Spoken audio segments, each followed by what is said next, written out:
ದೈವಗಳ ನಾಡಿನ ಒಂದೊಂದೇ ನಿಗೂಢ ಮುಖ ಬಯಲಾಗ್ತಾ ಹೋಗುತ್ತೆ. ದೇವರ ಲೆಕ್ಕವಿಲ್ಲದಂತೆ ದೈವಗಳದ್ದು ಒಂದು ಲೋಕ. ಅದು ಹೇಗಿರುತ್ತೆ? ಕೇವಲ ಓದಿ ತಿಳಿದಿದ್ದ ಮಾಟ ಮಂತ್ರಗಳು ನಿಜವಾಗಿಯೂ ಹೇಗೆ ನಡೆಯುತ್ತೆ? ನೋಡೋಣ ಬನ್ನಿ. ಇಲ್ಲಿ ಮನೆಗಳಲ್ಲಿ, ದೇವಸ್ಥಾನದಲ್ಲಿ ಎಲ್ಲೋ ನೋಡಿದ್ರು ಪ್ರತಿನಿತ್ಯ ದೇವರ ಪೂಜೆ ನಡೆಯುತ್ತೆ. ಆದ್ರೆ ಒಂದು ಜಾಗದಲ್ಲಿ ಮಾತ್ರ ಚಾತನ್ ಪೂಜೆ ನಡೆಯುತ್ತೆ. ಅದು ಎಷ್ಟು ಭಯಂಕರವಾಗಿರುತ್ತೆ. ಆ ಭೂತಗಳ ಪೂಜೆ ಮಾಡೋದಾದ್ರೂ ಯಾಕೆ? ನಾವೀಗಿರೋದು ತ್ರಿಶೂರಲ್ಲಿ. ಇಲ್ಲಿಂದ ಕೇವಲ 30 ಕಿಲೋಮೀಟರ್ ದೂರದಲ್ಲಿ ಕರ್ನಾವೂರಿದೆ. ಅಲ್ಲೇ ಕುಟಿ ಚಾತಾನ್ ದೇವಸ್ಥಾನ ಇರೋದು. ಅಲ್ಲಿಗೆ ನಮ್ಮ ಪಯಣ.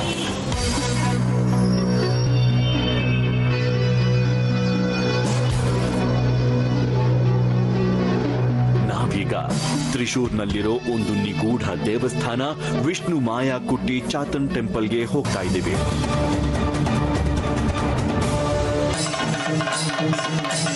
ಎಲ್ಲ ದೇವಸ್ಥಾನಗಳಲ್ಲೂ ಶಿವ, ವಿಷ್ಣು, ಶಕ್ತಿಯನ್ನೇ ವಿವಿಧ ರೂಪಗಳಲ್ಲಿ ಆರಾಧಿಸಲಾಗುತ್ತೆ. ಅವೆಲ್ಲ ಯಾವುದೋ ದೇವರ ಅಂಶಗಳೇ. ಆದ್ರೆ ವಿಷ್ಣುಮಾಯ ಕುಟ್ಟಿ ಚಾತನ್ ದೇವರ ಹಿಂದೆ ಒಂದು ವಿಚಿತ್ರ ಕಥೆ ಇದೆ.